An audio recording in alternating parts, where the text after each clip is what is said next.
I just want y'all to know that first thing is I'm a crybaby. So I'm gonna cry regardless. Just ignore me. And second, that I was just talking to my mom today, and we had a conversation saying that I'm a person I research. So when I was assigned Joanna as my person to talk about, I looked her up and I saw that she was not very talked about. She's only mentioned in the Bible twice. And so I had to do a little digging and look at the people that were surrounding her and kind of dig into the story that way to be able to put together her story. So I'm going to read what I wrote because I'm not this person that speaks offhand, but I want y'all to maybe see a little bit about what I thought about Joanna. Amen. Joanna is only mentioned in the Bible twice, but she becomes very important to Jesus' everyday living. And from an early stage of studying her, I realized just how important she was.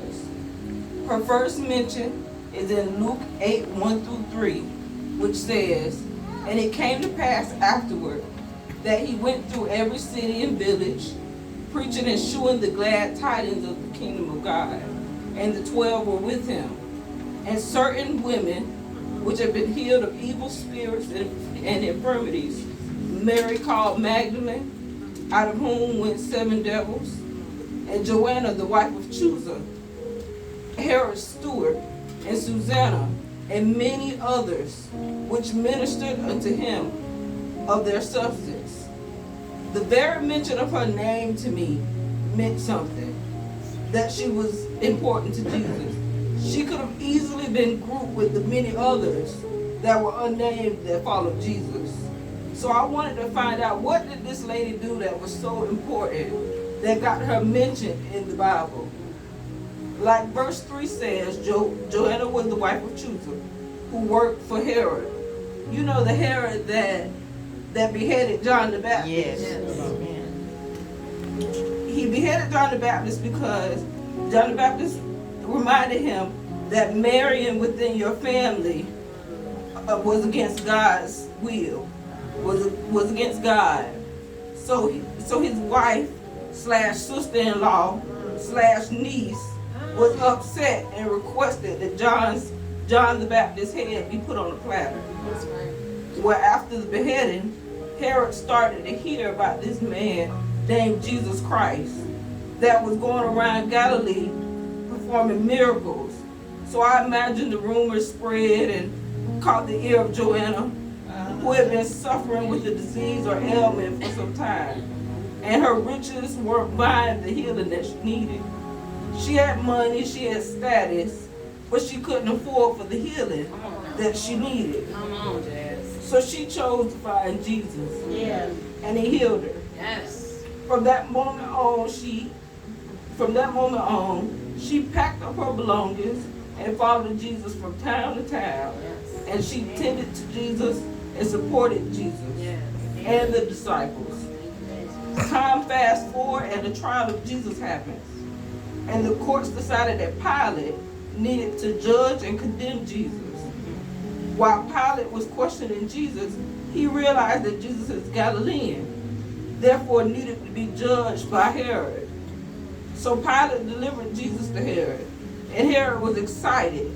See, he thought that Jesus was John the Baptist reincarnated. He came back with superpowers or something. So he wanted to see how this Jesus performed. But when he got there, Jesus refused. Herod then mocked Jesus, dressed him up real nice, and sent him back to Pilate, where he was later crucified. Around this time is where Joanna's name is mentioned again, because on Resurrection Sunday, she was preparing the oils and spices for the embalming of Jesus' body. And when they looked in and saw Jesus wasn't there, Luke 24:10-11 says, it was Mary Magdalene, Joanna, Mary the mother of James, and the others with them, who told this to the apostles. But they did not believe the women, because their words seemed to them like nonsense.